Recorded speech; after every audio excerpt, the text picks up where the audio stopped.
ಬಾಗಲಕೋಟೆಯಲ್ಲಿ ಬಹುಶಃ HY ಮೇಟಿ ಅವರ ಪುತ್ರನಿಗೆ ಟಿಕೆಟ್ ಸಿಗಬಹುದು ಅಂತ ಹೇಳಲಾಗ್ತಾ ಇರತಕ್ಕಂಥದ್ದು. 3 ಜನ ಇದ್ದಾರೆ.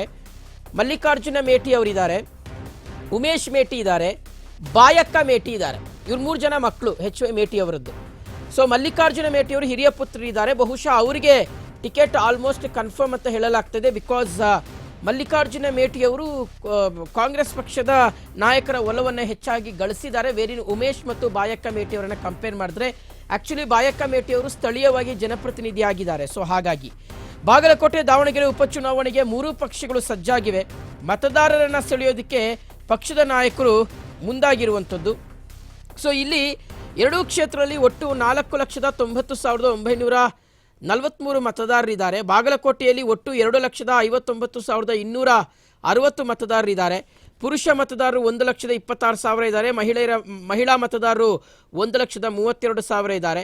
ಇನ್ನು ದಾವಣಗೆರೆಯಲ್ಲಿ ಒಟ್ಟು 2,31,000 ಮತದಾರರಿದ್ದಾರೆ. ಪುರುಷ ಮತದಾರರು 1,13,000, ಮಹಿಳಾ ಮತದಾರರು 1,17,000 ಇದ್ದಾರೆ. ಇನ್ನೊಂದು ವಿಚಾರ ಏನು ಅಂದರೆ ವೀಕ್ಷಕರೇ, ಇಲ್ಲಿ EVM ಮೂಲಕವೇ ಎಲೆಕ್ಷನ್ ನಡೆಯುತ್ತೆ 2 ಕ್ಷೇತ್ರಗಳಿಗೆ.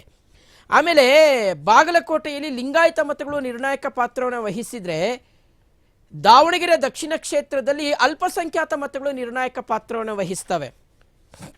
ಹೀಗಾಗಿ ಅಲ್ಪಸಂಖ್ಯಾತ ಸಮುದಾಯದ ನಾಯಕರಿಗೆ ಟಿಕೆಟ್ ಕೊಡಬೇಕು ಅಂತ ಹೇಳಿ ಕಾಂಗ್ರೆಸ್ ಪಕ್ಷದಲ್ಲಿ ಒಂದಷ್ಟು ಜನ ನಾಯಕರು ಲಾಬಿ ನಡೆಸ್ತಾ ಇದ್ದಾರೆ.